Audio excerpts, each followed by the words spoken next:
So this is part 3 of chapter 4, Reality Omnipresent, from Sri Aurobindo's The Life Divine. Thus, after reconciling spirit and matter in the cosmic consciousness, we perceive the reconciliation in the transcendental consciousness of the final assertion of all and its negation. We discover that all affirmations are assertions of status or activity in the unknowable. All the corresponding negations are assertions of its freedom, both from and in that status or activity.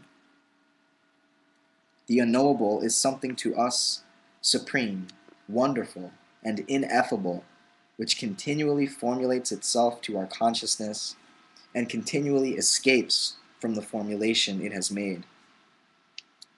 This it does not as some malicious spirit or freakish magician leading us from falsehood to greater falsehood, and so to a final negation of all things, but as even here the wise beyond, our wisdom guiding us from reality to ever profounder and vaster reality, until we find the profoundest and vastest of which we are capable. An omnipresent reality is the Brahman, not an omnipresent cause of persistent illusions. If we thus accept a positive basis for our harmony, and on what other can harmony be founded? The various conceptual formulations of the unknowable, each of them representing a truth beyond conception, must be understood as far as possible in their relation to each other, and in their effect upon life, not separately, not exclusively, not so affirmed as to destroy or unduly diminish all other affirmations. The real monism, the true Advaita, is that which admits all things as the one Brahman, and does not seek to dissect its existence into two incompatible entities, an eternal truth and an eternal falsehood, Brahman and not Brahman, self and not self, a real self and an unreal yet perpetual Maya. If it be true that the self alone exists, it must be also true that all is the self. And if this self, God or Brahman, is no helpless state, no bounded power, no limited personality, but the self-conscient all, there must be some good and inherent reason in it for the manifestation, to discover which we must proceed on the hypothesis of some potency, some wisdom, some truth of being in all that is manifested.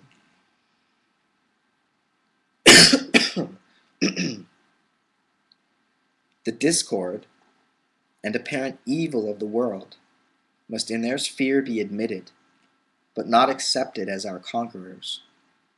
The deepest instinct of humanity seeks always and seeks wisely wisdom as the last word of the universal manifestation, not an eternal mockery and illusion, a secret and finally triumphant good, not an all-creative and invincible evil, an ultimate victory and fulfillment, not the disappointed recoil of the soul from its great adventure.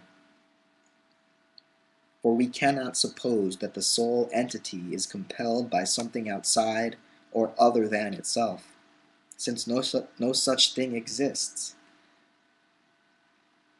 Nor can we suppose that it submits unwillingly to something partial within itself, which is hostile to its whole being, denied by it, and yet too strong for it. For this would be only to erect in other language the same contradiction of an all and something other than the all.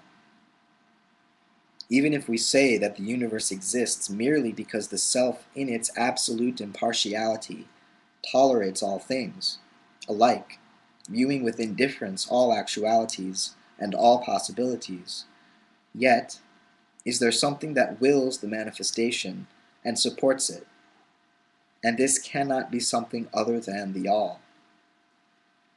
Brahman is indivisible in all things, and whatever is willed in the world has been ultimately willed by the Brahman.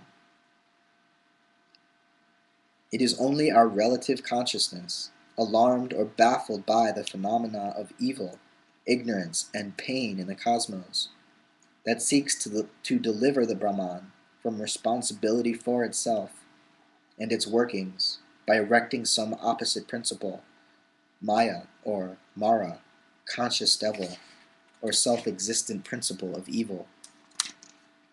There is one Lord and Self, and the many are only His representations and becomings.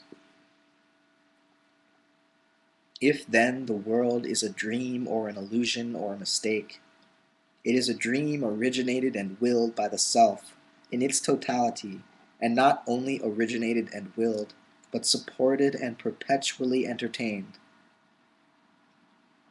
Moreover, it is a dream existing in a reality, and the stuff of which it is made is that reality.